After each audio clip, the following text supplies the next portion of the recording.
Buenas noches, ya hoy es la última charla de todo este módulo. Han visto que es un poco complejo por toda la terminología que hemos ido abarcando, además la complejidad de lo que se refiere a la semiología de estas patologías, ¿no? La idea de este módulo era pues hacer la introducción en lo que se refiere a las enfermedades neurológicas, las más prevalentes en nuestro medio. Obviamente hay las excepciones que pues no se ven con tanta frecuencia en nuestro medio, pero al menos tener los conocimientos básicos acerca de la presentación clínica de este tipo de enfermedades. Lo que hoy vamos a ver son los grandes tópicos en lo que se refiere a las infecciones del sistema nervioso central, referido sobre todo a lo que es el aspecto de la meningitis, tanto la meningitis bacteriana como de la meningitis tuberculosa, ¿ya? Entonces, el primer parte de esta exposición está relacionado con la meningitis bacteriana, o sea, quiere decir que son las meningitis que se presentan en forma aguda, ¿ya? Y la meningitis tuberculosa, que es la segunda parte de esta exposición, está relacionada con aquellas meningitis de presentación crónico. Crónico, ¿qué nos quiere decir? Que pues, conlleva más tiempo, ¿ya? Hay que tener en cuenta que la meningitis bacteriana está producida por algún germen que va a ir a colonizar el aspecto que se llaman de las meninges, por si acaso, ¿ya? Las meningitis bacterianas no tocan en absoluto el parénquima cerebral, ¿ya? Lo que van a ir a hacer es por componente sanguíneo, por componente hematógeno, las bacterias van a ir a colonizar estos espacios de Virchow que se llaman, que son las pequeñas hendiduritas que tienen la dura madre, y por un componente que llega a la sangre, un proceso inflamatorio, el proceso infeccioso, hace que a este nivel, todo este nivel, se produzca la colonización de las bacterias, y al producir la colonización de las bacterias van a irritar el tejido de las meninges y obviamente van a producir el componente de la meningitis bacteriana, ¿ya? Entonces, como dice, es un proceso inflamatorio que evoluciona rápidamente entre 24 a 72 horas y que van a ir a colonizar las duramadres y por ende van a ir a cultivarse a nivel del líquido cefalorraquídeo. Habíamos dicho que es un proceso muy rápido de instauración muy rápida, ¿ya? Hay que tener en cuenta que de acuerdo a la etiología podemos tener grandes grupos de meningitis. El componente bacteriano infeccioso o aquella que no tenga la presencia de gérmenes, ¿no?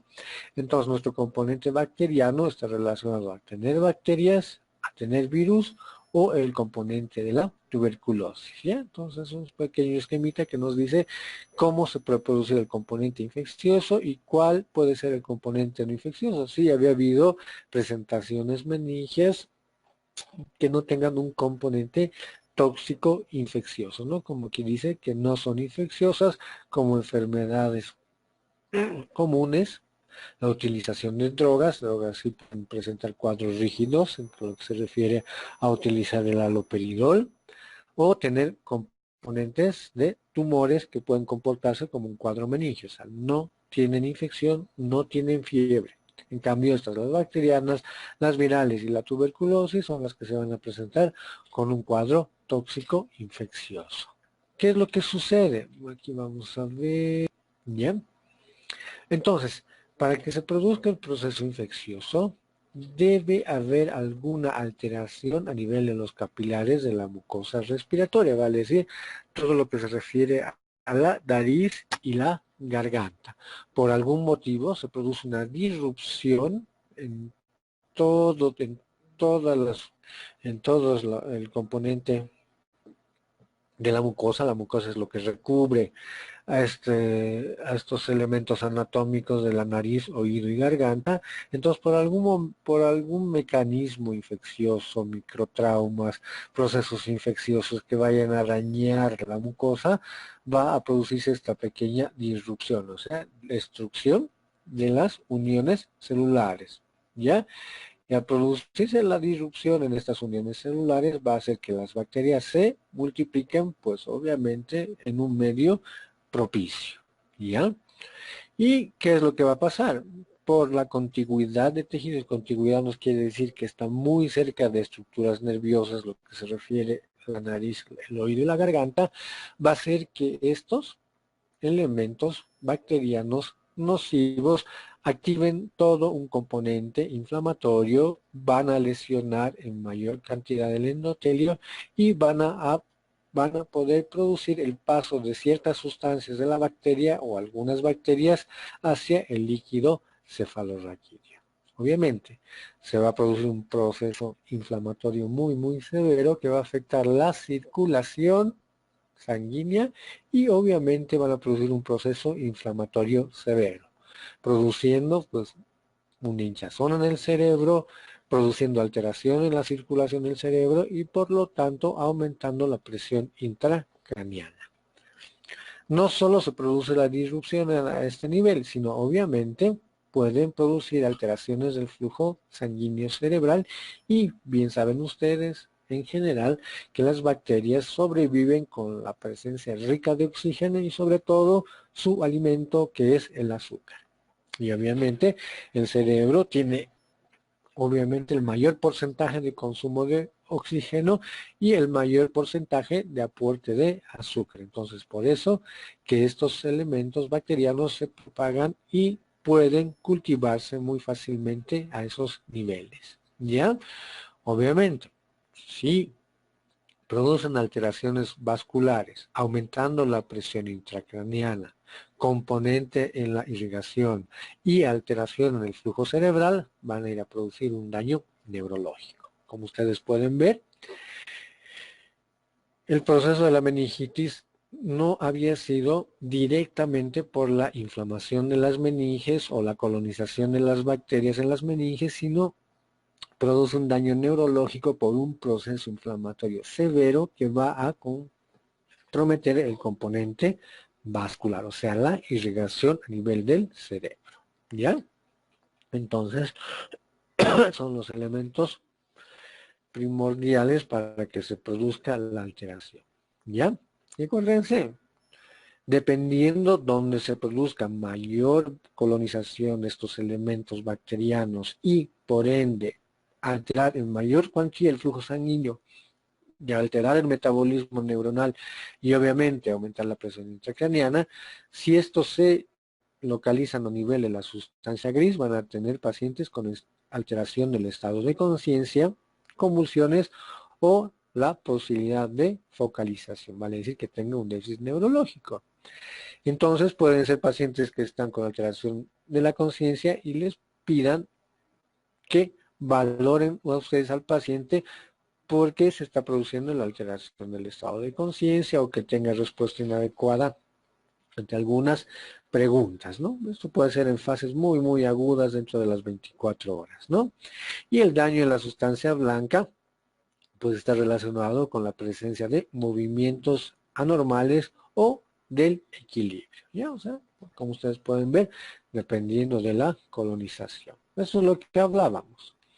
Por algún mecanismo a nivel del orofaringe se va a producir un daño en el recubrimiento, en el endotelio, y va a hacer que ese germen, esa bacteria o fracciones de esa bacteria llegue a la sangre. La sangre pues es muy buen elemento de cultivo y por la circulación va a llegar al espacio subaracnoideo donde se van a multiplicar estas bacterias y nuestro organismo en forma de respuesta de defensa va a producir una gran hinchazón a ese nivel, va a producir elementos tóxicos para la bacteria, pero también es tóxico para los elementos propios nuestros, van a producir alteraciones en la musculatura cerebral, van a producir hinchazón en el cerebro y por lo tanto un aumento dentro de la presión del cerebro. Como ven, es una cascada que se produce en forma directa e indirecta. Lo mismo, ¿no?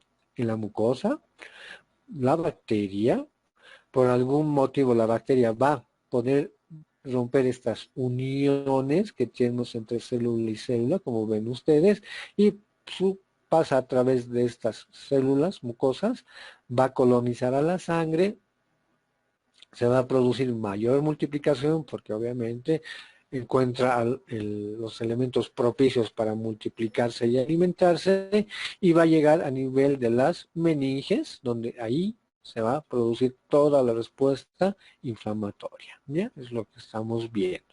Tiene que haber una lesión para que se produzca todo el componente hasta llegar a la lesión neuronal, ya tanto en el componente de sustancia gris como en el componente de sustancia blanca.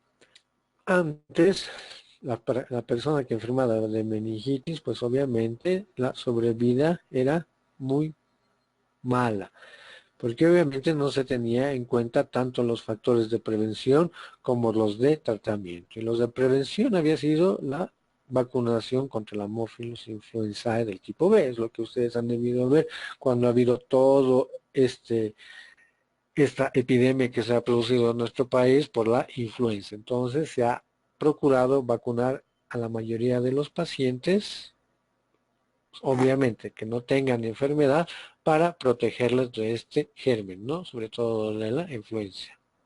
Pero se ha visto que no solo la vacuna, lo diré, la Haemophilus influenzae, es el causante de la meningitis. Hay diferentes gérmenes que dependiendo del grupo etario van a ir a producir el daño. Fíjense, en adultos son estos dos gérmenes, la Neisseria meningitidis y la Streptococcus pneumoniae, los que están colonizando la mucosa orofaringea, ¿no? Como ven, hasta un 15%, ¿ya?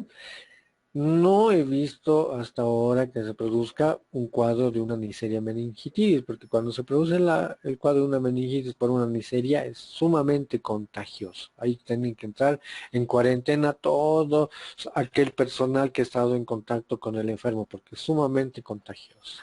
¿Ya? Pero no he visto. Y entre niños pequeños y mayores de los 60 años, el grupo varía, sobre todo con la listeria. ¿Ya han visto? Que la mayoría de estos gérmenes colonizan estas estructuras normalmente, o sea, estos gérmenes están normalmente ahí. Y por nuestros mecanismos de defensa, de autorregulación, el componente bacteriano, el número de bacterias, nunca manifiestan la enfermedad. Pero si hubiese un condicionante que coadyuva la baja de defensas, estos gérmenes se van a volver muy agresivos. Y obviamente, con la presencia de la vacuna, se ha podido controlar en gran medida las complicaciones por el Haemophilus influenzae y también por la Neisseria, ¿ya? Entonces, obviamente, gracias a esto se ha disminuido la presentación de los cuadros meningios que en aquella época, estamos hablando de 20 o 30 años atrás, inclusive desde la Segunda Guerra Mundial, personas que se contagiaban de esto prácticamente fallecían porque no se tenía el arsenal terapéutico, ¿ya? Como ven ustedes, estos elementos de la nasofaringe es un reservorio, siempre están ahí, ¿ya? Y por algún motivo, cuando se produce alteración en la inmunología, en la defensa propia del organismo, estos pueden colonizar la sangre y llegar a estratos más superiores. Aquí nada más está mostrando la presentación más frecuente de estos gérmenes de acuerdo a los países que han estudiado, ¿no? Dependiendo. Si son climas más cálidos, ven ustedes que se pueden producir mayores brotes de estos elementos, pero si son climas mucho más fríos, disminuye en gran medida el brote de estos gérmenes. ¿Ya? Como todo, tenemos que tener en cuenta por qué no todos desarrollamos un cuadro infeccioso tan severo como la meningitis.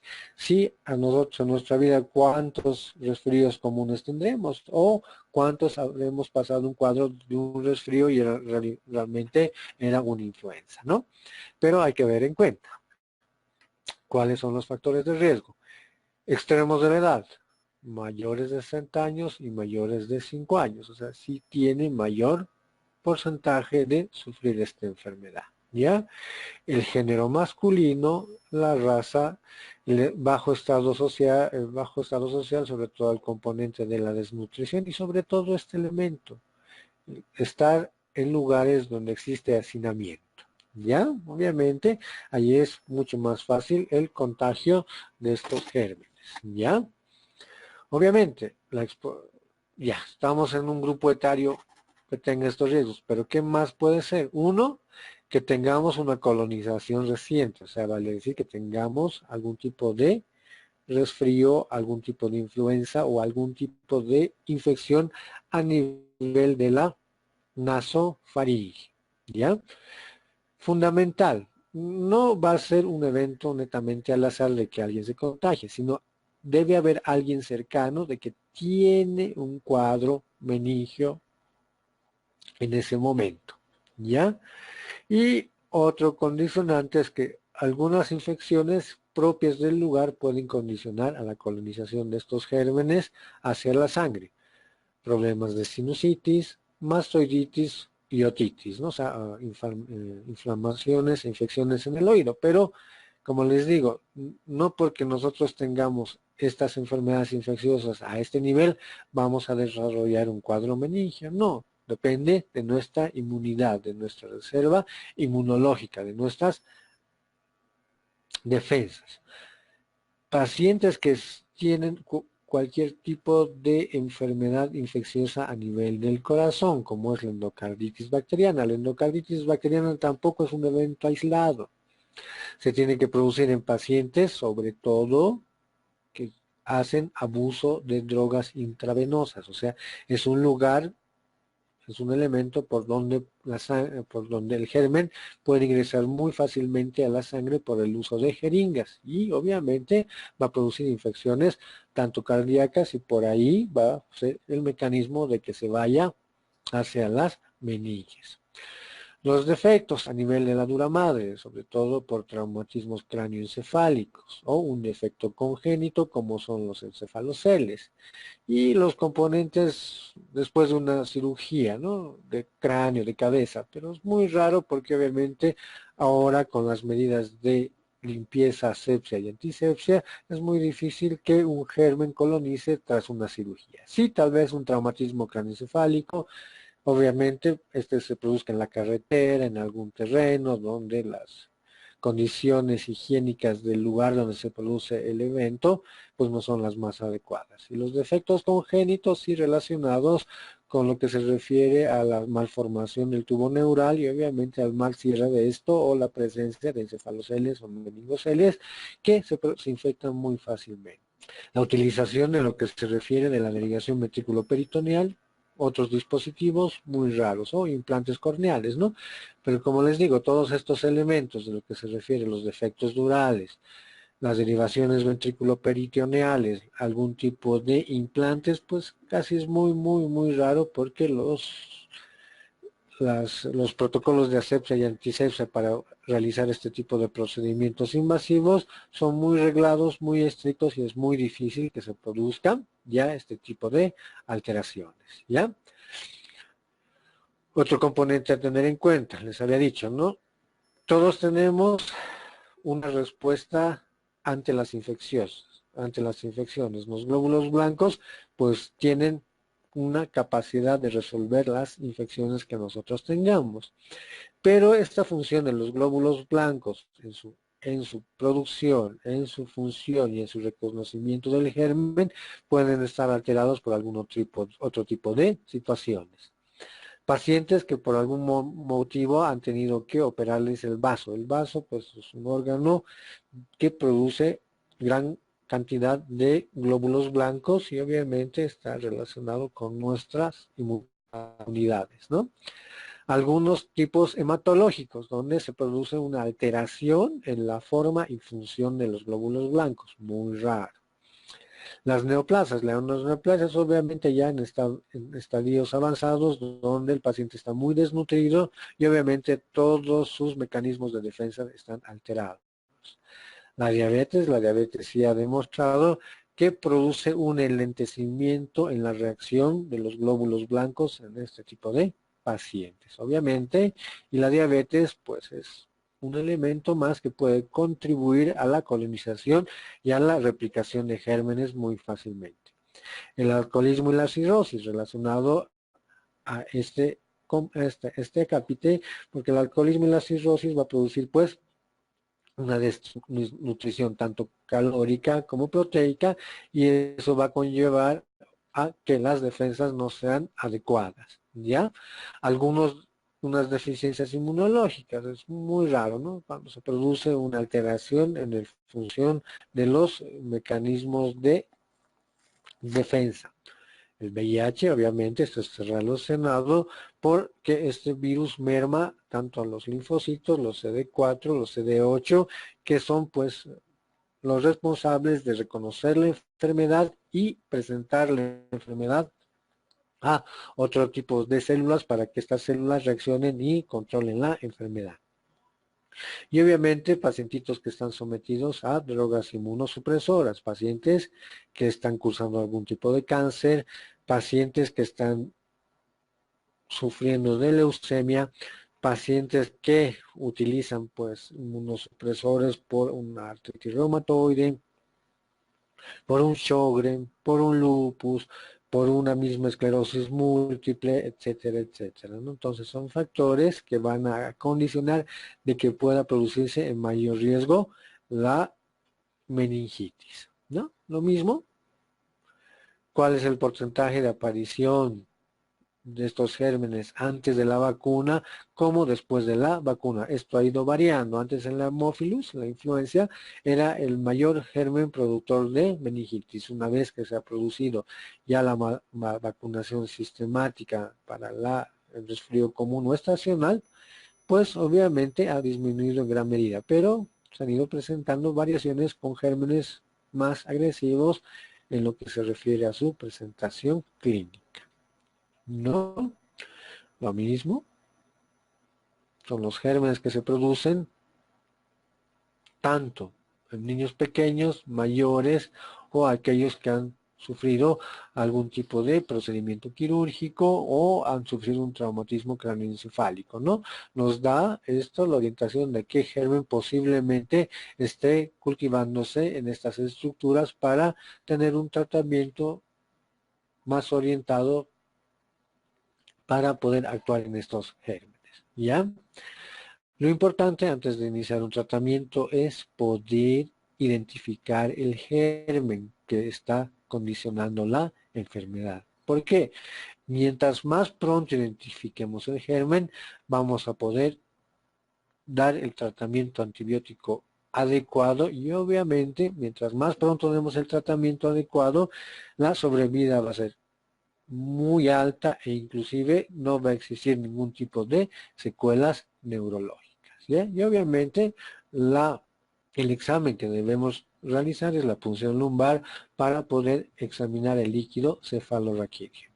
Pero hasta que tengamos el germen identificado por los mejores laboratorios que tengamos, generalmente los resultados nos los dan a las 48 horas. Entonces, ¿qué vamos a hacer antes de las 48 horas que tengamos un germen identificado? Hay formas rápidas como es la tinción GRAM que nos dice estos son cocos positivos o son cocos negativos y pues ya de alguna forma nos orienta a el tratamiento empírico. ¿Empírico qué quiere decir? Que de acuerdo al germen, si es coco gram positivo o gram negativo, demos el tratamiento lo más pronto posible, como darles un escopetazo, ¿ya? Entonces, mientras más pronto se identifique al germen, se dé el tratamiento en forma más precoz, la evolución y el pronóstico del paciente va a ser muy, muy, muy efectiva, ¿ya? Obviamente, hasta que valoremos un paciente con un síndrome meningio, con un síndrome tóxico infeccioso, con una meningitis, hasta que determinemos lo contrario es de origen bacteriano. ¿A qué me refiero? Puede ser de tipo viral, puede ser de tipo de hongo, puede ser algún otro tipo de parásito, muy raro, ¿no? Pero hasta que no tengamos el germen, obviamente lo vamos a catalogar de origen bacteriano, ¿ya? Fíjense, a pesar de que tenemos antibióticos muy eficaces, muy específicos para las diferentes cepas, la mortalidad sigue siendo muy alta, el 20%, el 10% y el 5% relacionado con la bacteria.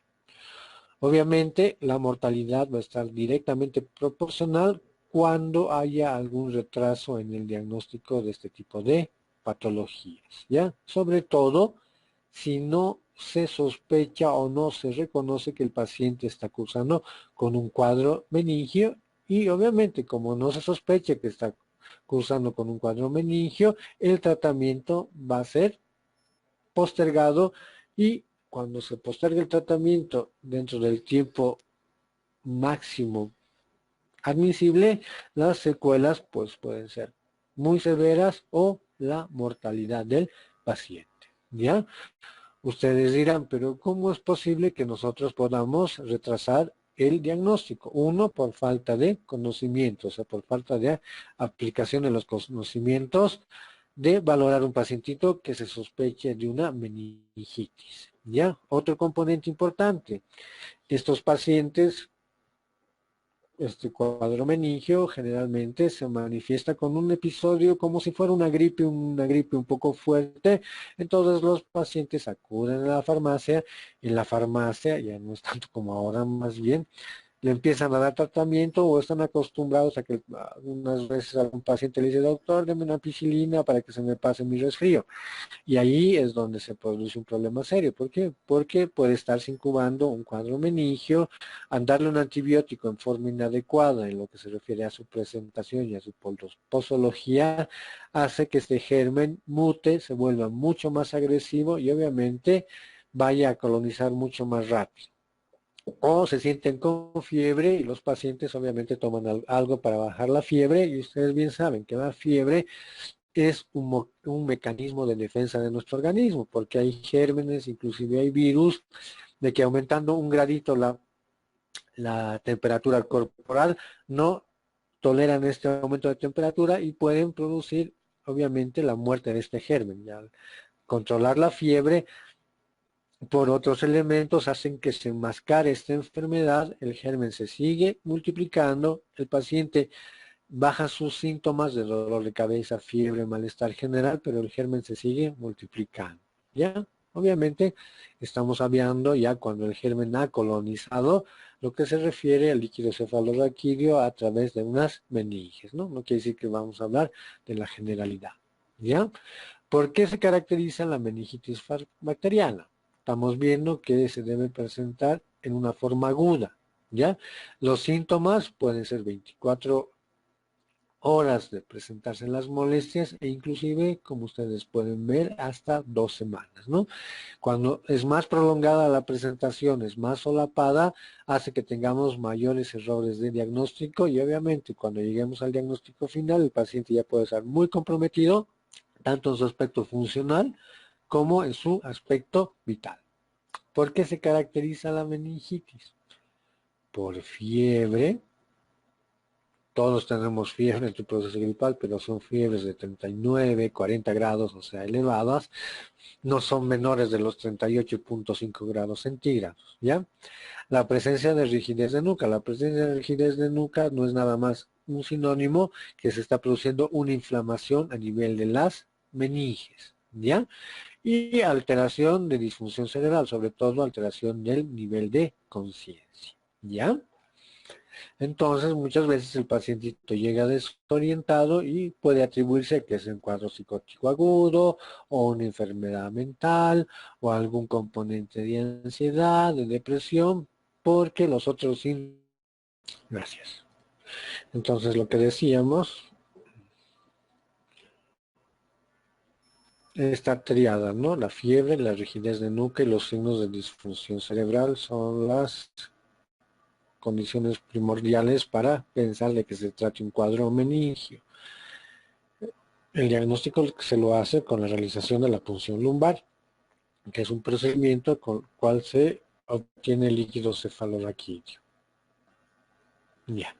Entonces se produce la punción lumbar y obviamente esto va a darnos el líquido cefalorraquídeo y vamos a poder analizarlo, ¿no? Pero les he dicho, a veces el diagnóstico se retrasa uno porque el paciente ya está tomando algún medicamento para bajar la fiebre o ya inició de forma inadecuada la utilización de antibióticos y obviamente se van enmascarando todos estos elementos y al final cuando se produzca ya la presentación clásica con la rigidez de nuca, los signos meningios y obviamente ya se va a producir lesión a nivel de la vasculatura, además de que se va a producir pues alteraciones en lo que se refiere a la presión intracraneal del cerebro y el paciente ya va a tener serios cambios del estado de conciencia, vómitos explosivos, convulsiones o la afectación de algún par craneal. ¿Ya? Esto es lo que nos muestra, ¿no? Como todos ustedes pueden ver que todos los microorganismos producen fiebre. Todos aquellos producen la rigidez de nuca. Algunos pueden producir o no el déficit neurológico, como ustedes pueden ver. O aquellos pacientitos que pueden algunos sí o no tener convulsiones. La mayoría pues pueden tener algún componente de los pares craneales y lo que se refiere a la Neisseria meningitis, que es la más infecciosa, es la que produce mayores alteraciones a nivel de la piel, como nosotros estamos viendo en esta representación de la presentación clínica, ¿no? Ya habíamos visto en el examen neurológico que la presencia de rigidez de cuello, la rigidez de nuca, es un signo de que se está produciendo una inflamación a nivel de las meninges y que de forma reactiva, reacción de estas estructuras, hace que se produzca pues cierta contractura a nivel de los músculos del cuello. Y obviamente hay que complementarlos con los signos de Brunelleschi y de Kerning para valorar de que se trate en sí de los signos meningios. Lo que hemos dicho, ¿qué es lo que sucede? Nosotros hacemos una dorsiflexión de la cabecita y el cuello y como se produce gran componente irritativo para disminuir el dolor en forma refleja, se produce la flexión de las piernitas. Este es el signo de Kerning, ¿ya? Y el signo de el signo de Brunelleschi, el signo de Kerning es nada más que esta piernita tiene que estar flexionada sobre el muslo y al producir la extensión de la piernita, la persona trata de incorporarse. Eso quiere decir que ya se ha producido la colonización de las bacterias a nivel de las meninges, están irritadas y por eso se produce. Y aquí hay otros componentes complementarios en lo que se refiere a diferentes signos meningios, ¿no? Que esto no es necesario que lo abordemos. Cuando hay estas manifestaciones cutáneas de la Neisseria meningitidis, vean el exantema, son pequeñas, como pequeños sangraditos a nivel de la piel. Obviamente este paciente no tenía nada, se produjo la fiebre y presenta este tipo de lesiones exantematosas a nivel de la piel. Sumamente contagiosas, sumamente contagiosas. Cuando se detecta un paciente en estas condiciones, todo el personal médico tiene que ser vacunado contra la Neisseria y obviamente tienen que guardar cuarentena porque tienen el riesgo de producir infección ellos mismos. ¿Ya? Lo mismo, la validez de los signos meningios y que habíamos dicho, condición sine qua non, realizar la punción lumbar y todos los elementos laboratoriales correspondientes para ver el estado general del paciente. ¿Ya? Esto es lo que hablamos. Entre lo que hablábamos era realizar una punción a nivel de la espalda entre ciertos espacios vertebrales donde ya no existe la médula espinal, porque a veces tienen miedo los familiares que nosotros les vamos a pinchar la espalda y se va a quedar paralizado. Eso es falso porque se realiza este tipo de punción al nivel de un lugar donde no existe ya médula espinal, existen algunas raíces nerviosas, pero que no van a producir ningún tipo de déficit en ningún nervio y menos en la médula. Se entra por el espacio intervertebral, se perfora ligeramente la dura madre y de ahí se obtiene el líquido cefalorraquídeo, el cual se analiza para valorar las características macroscópicas, microscópicas y químicas del líquido cefalorraquídeo. ¿Ya? Como les digo, ¿no? Para tener ya exactamente los resultados en lo que se refiere al germen bien identificado es realizar el cultivo del mismo. Como les he dicho, esto puede tardar 48 horas, pero gracias a otros elementos como es la serología, la proteína C reactiva, el ADA o ahora lo que está de moda es el famoso Gene Expert, que es un test específico para la tuberculosis, podemos tener algunos resultados en horas e inclusive en un día, ¿no? Pero hasta mientras debemos realizar el tratamiento empírico. Empírico quiere decir darle medicamentos que cubran la mayor cantidad de gérmenes. Es lo que nosotros pedimos. La presencia de células, si estos son gérmenes gram positivos o gram negativos, de acuerdo a la tinción. Y obviamente el examen bioquímico. Sobre lo que nos interesa es el consumo de glucosa. Cuando nosotros valoramos estas características, vemos que el laboratorio nos reporta estos elementos. Cuando es de tipo bacteriana, generalmente normal, el líquido cefalorraquídeo puede tener hasta 10 células, o sea, 10 glóbulos blancos circulando en todo el líquido cefalorraquídeo. Pero cuando se produce un componente de una meningitis bacteriana, miren, esto se eleva hasta 1000, inclusive hasta 10.000. ¿Ya? Y obviamente hay gran cantidad de glóbulos blancos circulando y al haber gran cantidad de bacterias, de glóbulos blancos circulando, consumen en gran medida lo que es la glucosa. Entonces, cuando hacemos la punción lumbar, nos permite ya determinar de qué estábamos hablando. Este estudio puede durar 2 a 3 días, perdón, 2 a 3 horas, pero al menos nos orienta si este es un componente sumamente agudo o se trata de un componente de tipo de la tuberculosis. Lo mismo, las características de cada uno y obviamente todo lo que nosotros tenemos que solicitar para iniciar un tratamiento lo más precoz posible. ¿Ya? Esto es nada más lo que hemos dicho anteriormente. Valoran fracciones del germen para poder determinarnos si son gran positivos o gran negativos. ¿Ya?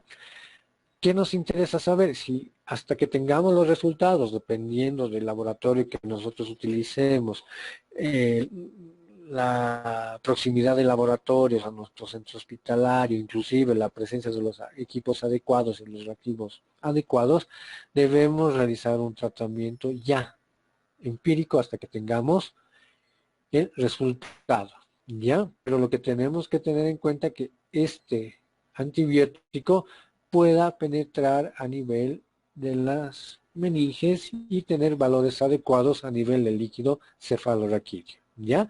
Entonces la idea es que el medicamento pueda atravesar la barrera hematoencefálica para que de esa forma pueda disminuir el proceso infeccioso e inflamatorio, ¿no? Obviamente hay que tener en cuenta que como ya se ha producido un proceso inflamatorio, hay un proceso infeccioso, hay una alteración en lo que se refiere a la vasculatura a nivel de esas estructuras, es muy permeable al paso de antibióticos estos gérmenes, perdón, de antibióticos estas estructuras. Entonces, casi todos los antibióticos van a penetrar fácilmente al líquido cefalorraquídeo, ¿ya? Pero obviamente estos antibióticos tienen que cubrir la mayor cantidad de gérmenes, ¿ya? Sobre todo para ir a disminuir la rápida multiplicación bacteriana, porque el líquido cefalorraquídeo es alto en grasa, es alto en glucosa, perdón, no tan alto en proteínas, pero está sumamente irrigado y bien oxigenado, ¿no? Entonces, mientras más rápida sea la concentración más alta del medicamento en estos lugares del sistema nervioso central, tanto de meninges y líquido cefalorraquídeo, obviamente el resultado va a ser mucho más favorable, con una sobrevida muy buena del paciente y sin ningún tipo de déficit. Eso es lo que se realiza generalmente antes de realizar una punción lumbar. Siempre tenemos que tener una tomografía para descartar de que no sea mucho la hinchazón en el cerebro, que nos produzca otro tipo de alteraciones. Esta es una guía que nos demuestra qué antibióticos utilizar en forma empírica, vale decir, hasta que tengamos el resultado de los gérmenes. Lo mismo que medicamentos. En qué concentración, en qué dosis, kilogramo peso. ¿no? Y obviamente coadyuvando con algunos corticoides para disminuir el proceso inflamatorio, que nos ayuda bastante, sí, nos ayuda bastante, ¿no? Que hay que tener en cuenta cuando utilizamos estos corticoides. Mejora mucho el estado de conciencia del paciente, pero a veces nosotros vamos bajando la dosis del corticoide, se vuelve a producir el estado de inflamación y el paciente puede decaer, ¿ya? Y se ha visto también pacientitos que cuando se les va quitando en forma inadecuada los corticoides, pueden presentar cuadros de psicosis, ¿ya? Entonces hay que tener en cuenta de que tal vez un paciente ya está muy bien, muy tranquilito, muy estable en su unidad, se le quitó el corticoide y produce un cuadro psicótico. Esto es debido a la supresión rápida de los corticoides que están afectando el eje hipotálamo hipoficiario y obviamente puede alterar lo que se refiere a las catecolaminas y producir un cuadro de psicosis por los corticoides. La recomendación de los gérmenes, la utilización del antibiótico para algún tipo de gérmenes. ¿Ya? Ahora bien, si nosotros hemos descartado el componente bacteriano, hay que pensar que tal vez el componente sea de una meningitis tuberculosa. Esto es mucho más serio, la meningitis tuberculosa, ¿ya? ¿Por qué? Uno, su presentación no es tan rápida y dos, deja secuelas neurológicas muy severas, ¿ya? Entonces, a comparación de lo que se refiere a la bacteriana, que entre 24 y 48 horas ya se producía la infección y las manifestaciones clínicas, aquí con la meningitis tuberculosa, pues pueden pasar semanas, inclusive meses, hasta que se produzca la colonización del germen a nivel del encéfalo. ¿Ya? Como les vuelvo a decir, cuando se produce una meningitis tuberculosa, las lesiones neurológicas son muy severas, con gran compromiso funcional del paciente y sobre todo del componente vital. ¿Ya? Hay que tener en cuenta que para que se produzca la meningitis tuberculosa, el bacilo debe estar activo, tiene que estar activo, o sea, tiene que reactivarse a nivel pulmonar. ¿Ya? No es que el germen de la noche a la mañana vaya a ir a atacar al sistema nervioso central, no. Todos tenemos en los pulmones bacilos de la tuberculosis inactivos, ya están dormidos. Y esto es lo que nos da la protección de la vacuna antituberculosa, ¿ya? Pero aquí tenemos todos tenemos bacterias dormidas, ¿ya? Si por alguna razón una enfermedad debilitante, patologías de la diabetes, problemas renales, utilización de inmunosupresores para el cáncer, etcétera, medicamentos que vayan a alterar las defensas normales, pueden reactivar este foco dormido. Todos lo tenemos, por si acaso, ¿ya? Y cuando se reactiva este foco dormido, obviamente va a ir a afectar todo el componente del pulmón y para que llegue al cerebro, esta bacteria debe pasar a la sangre, ¿ya? Por eso dicen, el componente tiene que ser por los ganglios linfáticos o por la sangre, ¿ya? No es que directamente por la vía aérea se va a producir el contagio a nivel del encéfalo, ¿ya? Este foco dormido debe pasar a la sangre y de la sangre va a ir a localizarse en las meninges, ¿ya? Es lo mismito que el anterior. El otro era a nivel de la nasofaringe. Este tiene que haber un foco que se active a nivel pulmonar. Muy raro es que se active un foco a nivel de la piel, de los huesos, de los riñones, etcétera. Pero el germen sí o sí debe pasar a la sangre para irse al cerebro. El problemita es que el diagnóstico muchas veces es tardío, cuando ya el germen ha colonizado a nivel de la médula, perdón, de las meninges y del líquido cefalorraquídeo y está produciendo un proceso infeccioso muy severo. para que vean. La mortalidad de la meningitis tuberculosa, inclusive ya con tratamiento instaurado, es del 40%. Es altísimo. Y los que sobrevivan van a tener algún tipo de secuela neurológica. ¿Ya? ¿Ya? Entonces, obviamente, lo mismo, el germen que está dormido en estas estructuras pulmonares se reactiva y al reactivarse, obviamente, va a lesionar el vaso y va a colonizar la sangre y eso va a producir su colonización a nivel de las... Ya, entonces aquí ven, ¿no?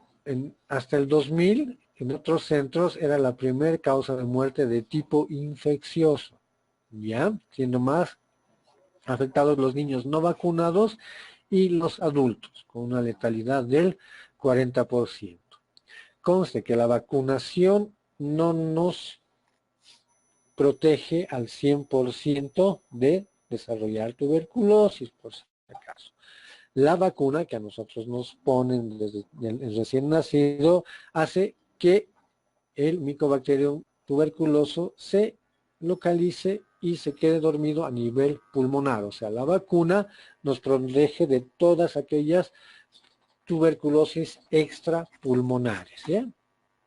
Si no estuviéramos vacunados, obviamente tendríamos tuberculosis en los huesos, en la piel, en los riñones, en el intestino, en el cerebro, etcétera, etcétera.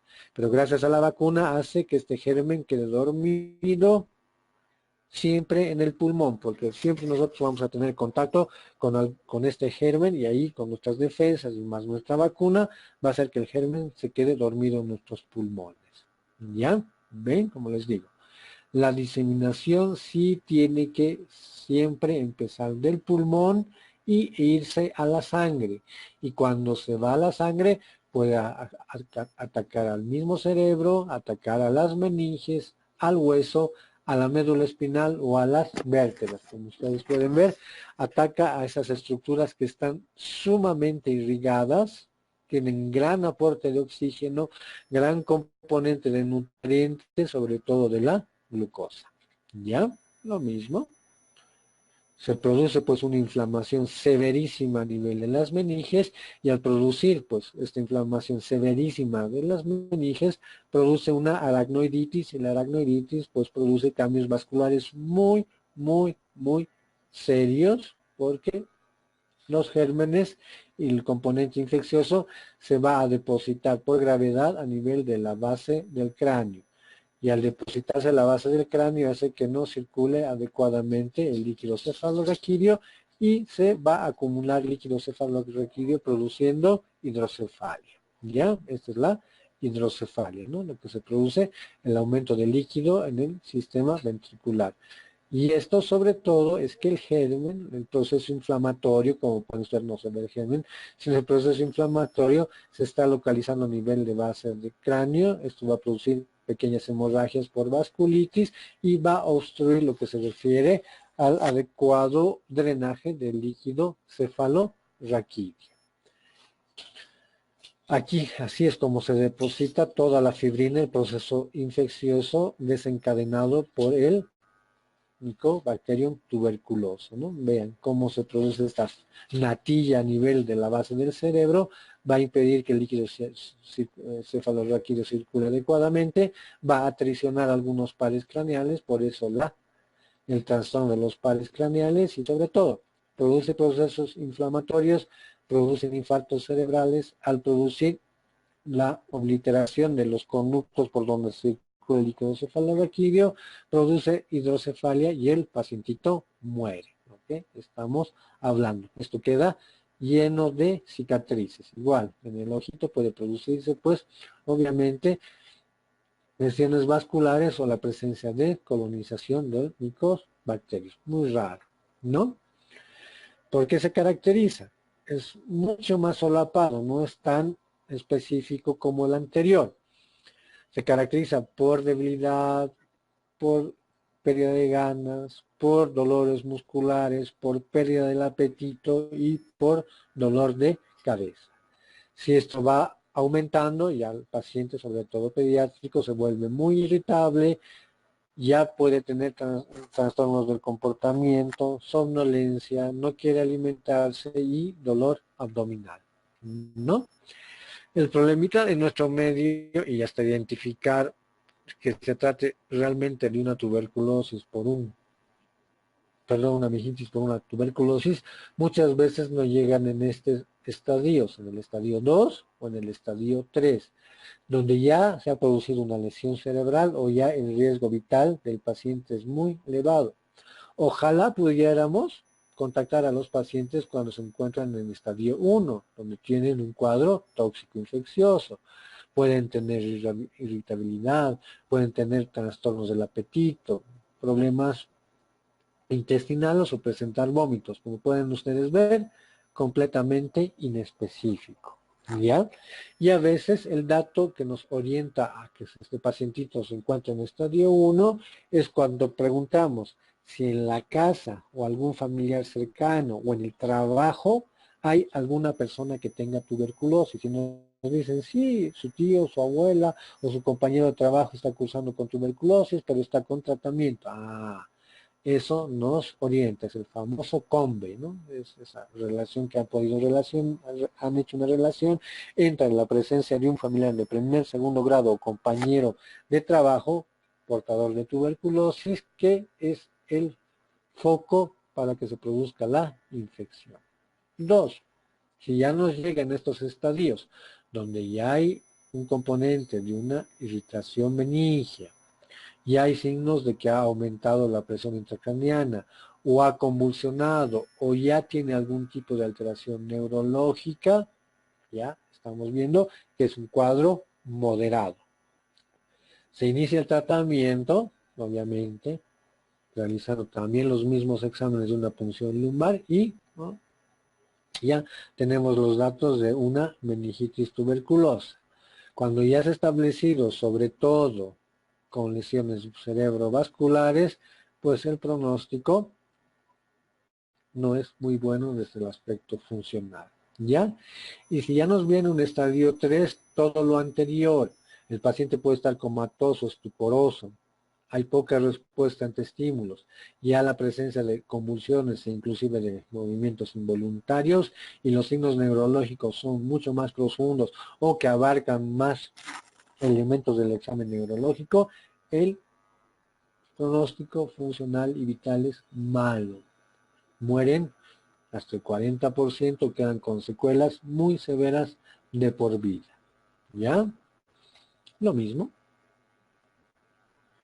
En estadio 1, 2 y 3. La idea es toparlos aquí, realizar el tratamiento y puede que no tenga ningún tipo de alteración. Si nos llega aquí, obviamente el tratamiento es el mismo, no tiene ninguna variación entre los tres estadios. La cosa es que mientras no se haya instaurado un déficit neurológico, el pronóstico funcional y vital puede ser lo más aceptable. ¿Ya? Las complicaciones. Como el anterior, las complicaciones no se deben directamente a la presencia del germen en las meninges o la presencia del germen en el líquido cefaloraquídeo. Las complicaciones se deben a que se producen procesos inflamatorios muy severos a nivel de los vasos y en forma reaccional los vasos disminuyen su volumen y al disminuir su volumen producen vasoconstricción y al producir vasoconstricción producen infartos cerebrales. ¿Ya? La parálisis de los pares craneales, ustedes han visto que se debe a esa fibrina que se localizaba a nivel de la base del cerebro, estrangula los nervios y obviamente les produce el daño, ¿no? Pero sobre todo se están produciendo pequeñas o embolias en pequeño o mediano vaso y alteraciones en lo que se refiere al control del sodio en estos pacientes. Cuando la reacción inflamatoria es muy severa, se produce la obstrucción a nivel de los elementos que drenan normalmente el líquido cefalorraquídeo, lo que se refiere a los ventrículos, ¿no? Y pueden tener componentes de pares craneales. Cuanto más avanzada esté la enfermedad, obviamente va a tener el pacientito ya como secuelas un déficit intelectual, que eso vamos a ver, que lo tienen que valorar ustedes una vez que el paciente ya haya realizado el tratamiento, trastornos de la conducta, tendrán ustedes que determinar qué tipos de trastorno de la conducta, otro tipo de alteración metabólica, alteraciones en lo que se refiere a la alimentación y trastornos del equilibrio. Entonces, pacientitos que hayan sobrevivido con un estadio 2 pueden tener este tipo de alteraciones. Ustedes determinarán qué tipo de déficit intelectual tiene o qué trastorno de la conducta puede producirse. Lo mismo, ¿no? Realizar el líquido, la punción lumbar, obtener el líquido cefalorraquídeo. El problemita de tener el cultivo para el líquido cefalorraquídeo hay que hacer lecturas a los 15 días, a los 45 días y a los 60 días para poder determinar el germen. Imagínense qué vamos a hacer hasta mientras, pues iniciar el tratamiento en forma empírica. Por los antecedentes, el COMBE, por la presentación clínica y como les digo, ahora ya hay pruebas muy rápidas como es el GeneXpert que solo ve fracciones de la bacteria y identifica estas proteínas específicas y nos dan resultados en 2 a 3 horas. Eso es lo bueno, que el diagnóstico se lo hace mucho más rápido, pero han visto, hasta que sea la sospecha diagnóstica de un estadio 2 a un estadio 3, pueden pasar 3 a 4 meses fácilmente y ya el paciente nos llega completamente secuelado.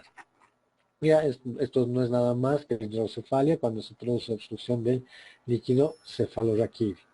También hay la presentación vertebral, donde el Mycobacterium tuberculoso ha carcomido el hueso y produce este tipo de lesiones y el paciente debuta con una debilidad de las extremidades.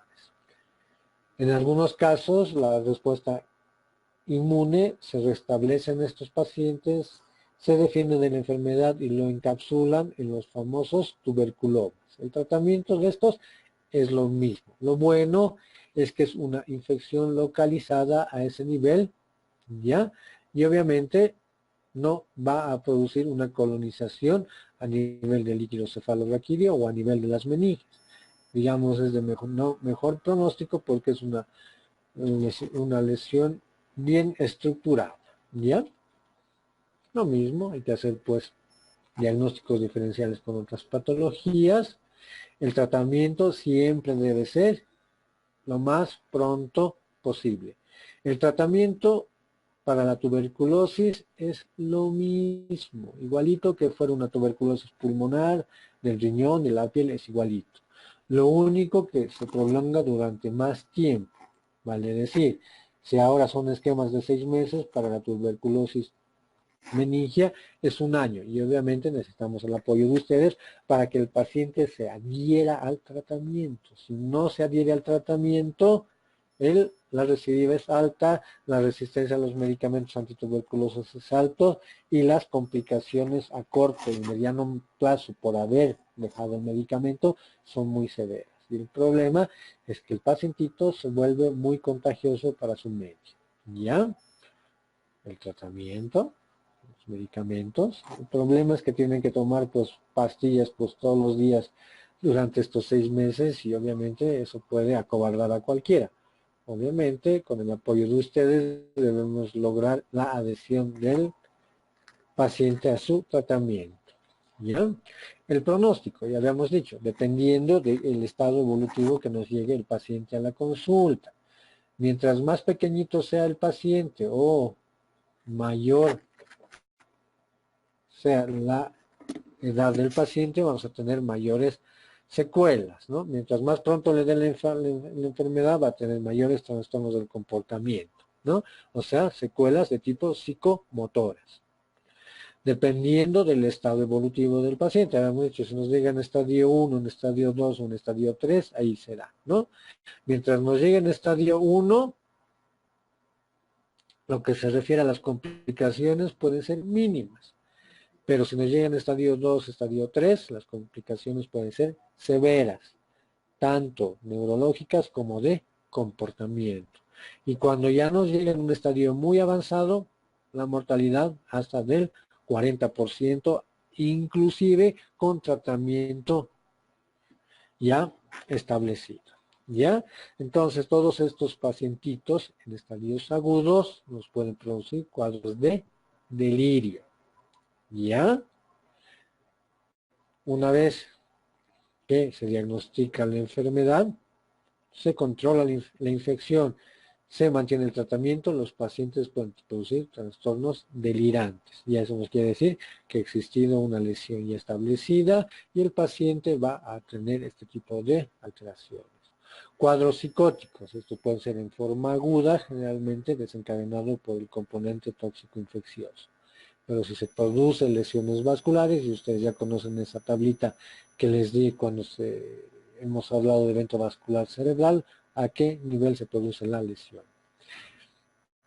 Ya se ha visto pacientes que llegan ya en estadios avanzados con componentes catatónicos, ¿ya?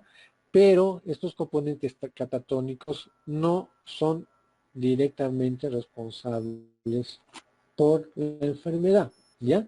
Sino el pacientito tiene antecedentes de que tiene una esquizofrenia o ya tiene un trastorno bipolar o el paciente ya venía con un componente de depresión mayor, o sea, el estado catatónico no es preponderante de la enfermedad, sino ya había un componente premórbido.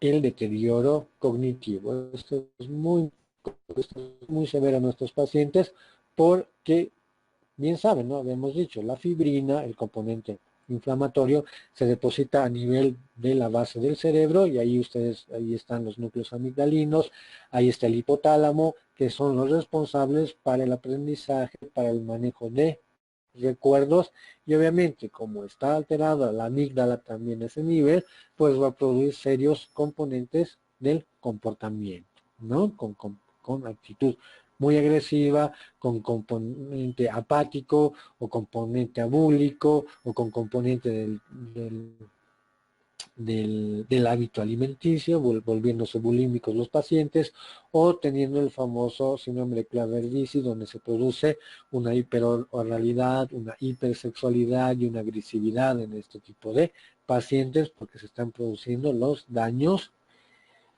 estructurales vasculares en diferentes regiones y estructuras. Entonces, cuando nosotros pedimos que se le haga una valoración neuropsicológica a este tipo de pacientes, obviamente les vamos a pedir cuando estos pacientes ya no estén en estado crítico, que se haya controlado el componente tóxico infeccioso, que la medicación ha sido adecuada, que las condiciones generales son buenas del paciente, pero su componente cognitivo y su componente del comportamiento están siendo alterados, entonces ustedes tienen que hacer la evaluación de estos pacientes para determinar qué grado de deterioro cognitivo, en qué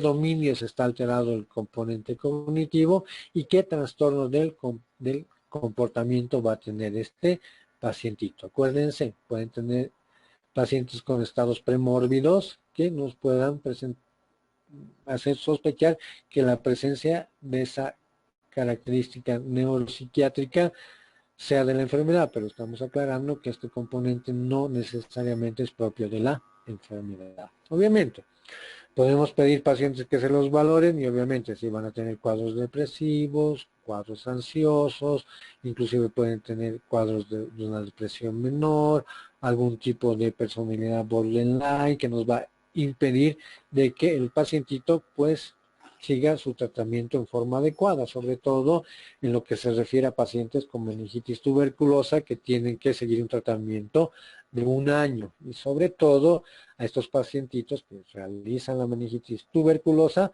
pues tienen que seguir tratamiento para su epilepsia y hemos visto que algunos medicamentos de la epilepsia entorpecen el factor cognitivo, también puede tener interacciones con otros medicamentos produciendo pues reacciones adversas a los medicamentos y el manejo sea un poco más complejo y obviamente el paciente no va a tener buena adherencia a su medicamento, va a presentar convulsiones, mayor deterioro y con el riesgo de que produzca mayor tipo de lesión cerebral. ¿Ya?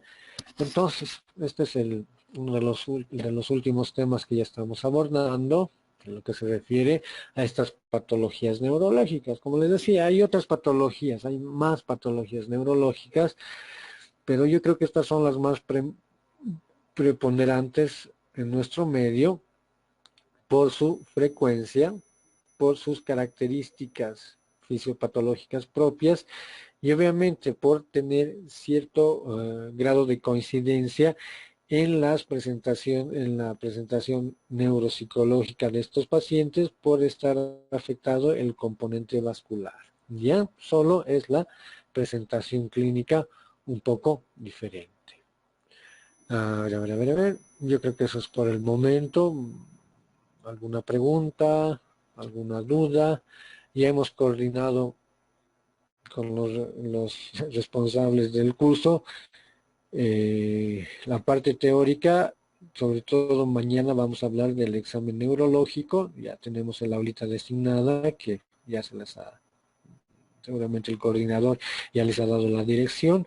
Ahí vamos a ver cómo se revisa al paciente neurológico, perdón, cómo se realiza el examen neurológico. Para eso se les ha dado un videito de apoyo y obviamente ya mañana van a ver la práctica. Y eso lo vamos a ver la práctica entre nosotros para que ustedes puedan adquirir cierta destreza, algunas habilidades para utilizar los instrumentos que utilizamos para el examen neurológico.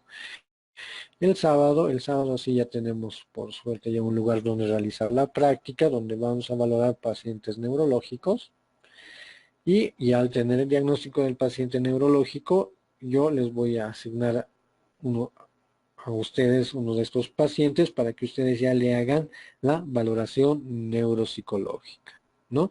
Y lo que me pidió el jefe de servicios, dándonos permiso para poder acceder a los pacientes, es que esa valoración neuropsicológica del paciente que se les asigne debe estar documentada porque esa valoración neuropsicológica va a ir al expediente clínico de estos pacientes.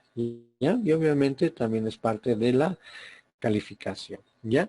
Así que para el sábado no se olviden llevar sus materiales, sus instrumentos, sus tests que ustedes van a utilizar para estos pacientes que tienen secuelas de meningitis, pacientes que tienen epilepsia, pacientes que tienen secuela de enfermedad vascular cerebral, ¿ya? ¿Alguna pregunta? No sé si algo más el coordinador quiere aclarar al respecto.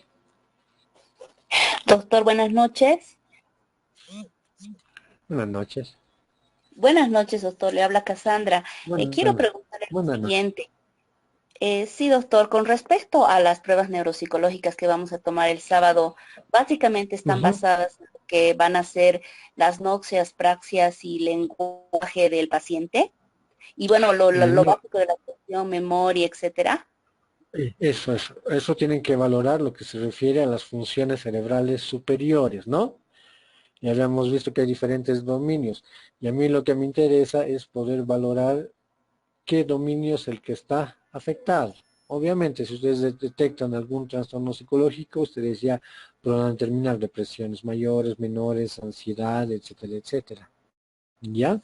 Entonces, la validación que van a hacer de sus tests pues, están relacionados, yo creo que a su mini mental test, al MOCA y algún otro que les va a ayudar para poder determinar en forma general qué es lo que le está pasando a ese paciente, si tiene un componente de aprendizaje, un componente cognitivo, un trastorno de personalidad, ¿ya? O si tiene alguna alteración en su componente ejecutivo, ¿no? De ideación y de realización, ¿no? Gracias, doctor. No hay por qué. Ahora, estábamos hablando también con el Doctor, coordinador buenas del curso. noches. Sí, buenas noches.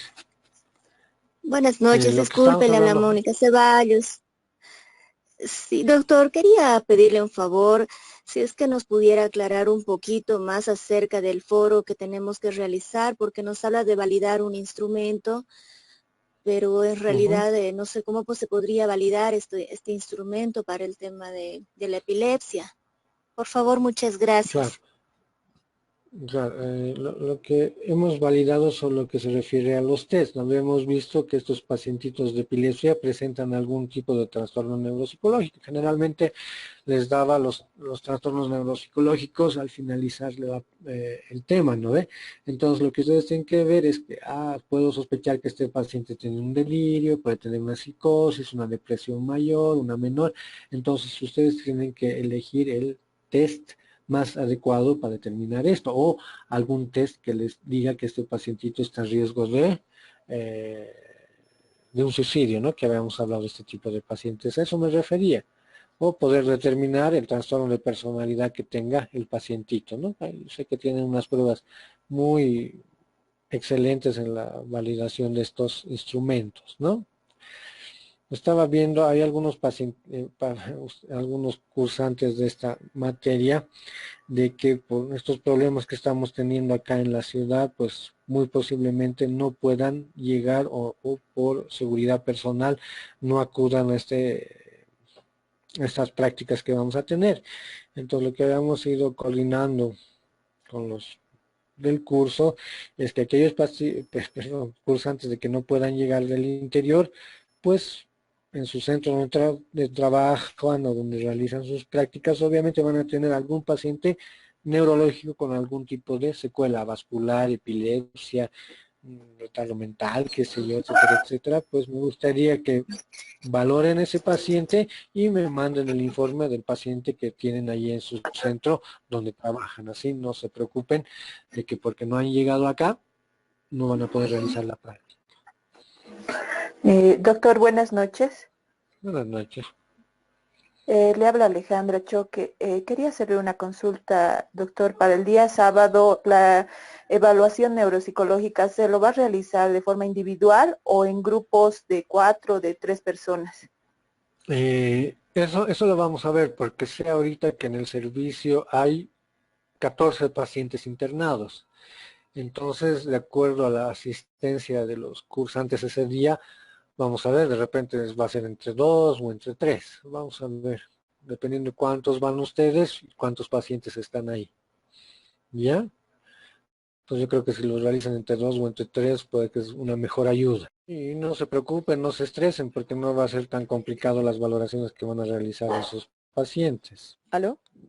Sí, diga. Doctor, buenas noches. Daniela Ramos le habla. Buenas Yo noches. me encuentro en la ciudad de Santa Cruz y sí, justamente la preocupación era porque acá estamos con paro cívico indefinido y va a ser muy Sí, difícil sí. llegar a La Paz, ¿no? Y bueno, particularmente no trabajo en un centro con pacientes neurológicos en sí. Ya. Entonces, mi pregunta era si podríamos escoger algún caso en particular y hacer la simulación o qué nos recomienda en este caso. ¿En qué centro trabaja usted? Nosotros trabajamos, bueno, con otras 2 colegas en un centro de Ajá. atención al desarrollo infantil, pero la Ya. mayoría de los pacientes no tienen un daño neurológico. ¿No tienen parálisis cerebral infantil, retardo del aprendizaje o algo así? Algunas sí dificultades del aprendizaje, pero no directamente con daño neurológico. Perfecto, sería interesante de que valoren estos pacientes con algún trastorno del aprendizaje, no me hago problema. Ah, excelente. Muchísimas gracias, Ajá. doctor. No hay por qué, pues. Y como les digo, la práctica va a ser mucho más amena que tanta teoría que hemos visto y van a ver que no es tan complicado, así que no se asusten, no vamos a hacer cosas muy complejas de la especialidad. Así, mañana la práctica la vamos a ver a las 7, yo creo que máximo hasta las 8:30, sobre todo como si van a seguir habiendo estos conflictos, pues para precautelar la integridad de todos nosotros es que vamos a estar en esa aulita, por favor.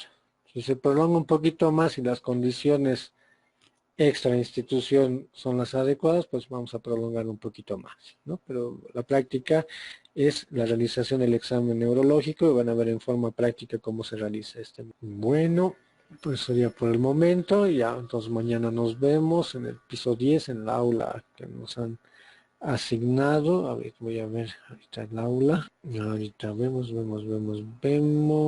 sí, ¿no? En el piso 10 del monobloc central, en el aula A, BEC. Bueno, ahí nos vemos en el piso 10 del monobloc central a las 7 de la noche. Van a ver que la práctica es mucho más amena que tanta teoría y se van a divertir porque ustedes también van a realizar conmigo el examen neurológico. Muy bien, creo que eso es por el momento todo. Ya vamos a ir aclarando algunas dudas en lo que se refiere a la parte práctica en todos los cursantes que por algún motivo no van a poder asistir estos viernes y sábado, pero ya hemos coordinado cómo se va a solucionar este traspié que hemos tenido, sobre todo por precautelando la integridad de todos los que están en el interior. Entonces, con ustedes, con los que estemos, nos vemos el viernes mañana. Hasta mañana.